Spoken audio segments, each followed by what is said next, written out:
اصل میں بات یہ ہے کہ دیکھیے اسلام میں دو بنیادی درجے ہیں، ایک ہے مسلم کا، ایک ہے مومن کا.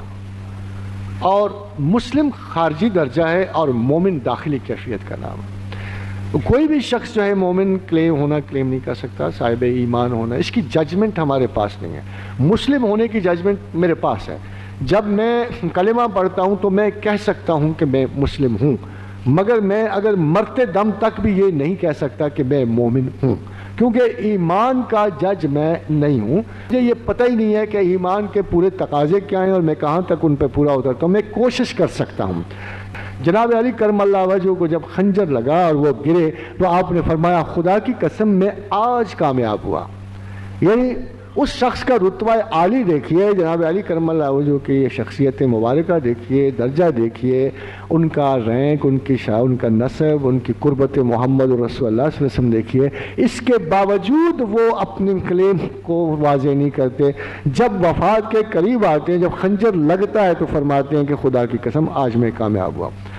تو کسی کو ولی قرار دینا یا کسی کو مومن قرار دینا یہ ہمارا کام نہیں ہوتا. ہم البتہ اس درجہ شناخت پروردگار کے لیے جد و جہد ضرور کر سکتے ہیں. اب اگر آپ مومن کی اور ولی کی شناخت دیکھیں تو وہ قرآن میں درج ہے. اتفاق دیکھیے کہ وہ قرآن حکیم میں درج ہے اور بڑی سادہ سی ہے، مگر اس سادہ سی شناخت کے لیے آپ کو کتنے زندگی بھر ایک انالیسس سے گزرنا پڑتا ہے. ذرا ملاحظہ فرمائیے، ایک خوشخبری کی بات ہے، ایک تردد کی بات ہے. اللہ کہتا ہے الا ان اولیاء اللہ لا خوف علیہم ولا هم یحزنون، کہ بلا شبہ ہم اپنے اولیاء پر خوف اور حزن نہیں چھوڑتے. they are always free from fears and frustrations. اب آپ کے سامنے بڑا معیار سادہ سا آ گیا. آپ اپنے آپ کو جج کر سکتے ہو، جانچ سکتے ہو کہ کیا ہم فیئرز اور فرسٹریشن سے آزاد ہیں. اگر ہو تو آپ خدا کے ولی ہونے کا حقدار ہو. کلیم پھر بھی نہیں کر سکتے.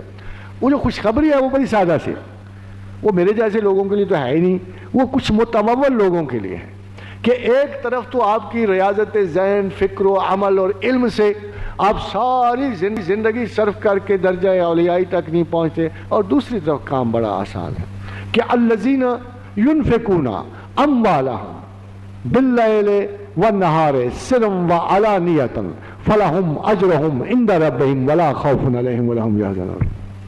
ادھر وعدہ ہے پروردگار کا کہ جن لوگوں نے اللہ کی راہ میں مال خرچہ، دن میں یا رات میں، چھپا کے یا بتا کے، ان کے لیے خدا کی طرف سے ایک انعام خصوصی ہے، اور وہ انعام ہے ولا خوف علیہم ولا هم یحزنون. ذرا غور فرمائیے کہ ایک ولی کا امتحان کتنا کڑا، اور ساری زندگی کی مشقت کے بعد وہ خوف و حزن سے نجات پاتا ہے. دوسری طرف ایک مالدار آدمی ہے جس نے کوئی کوشش نہیں کی، وہ خوب گپے ہانک رہے ہیں، ساری دنیا کو مال خرچ کر کے بتا رہے ہیں کہ میں خرچ کر رہا ہوں، اس کے باوجود انعام وہی ہے ولا خوف علیہم ولا هم یحزنون. تو میرا خیال ہے آپ ذرا مال والے بنو.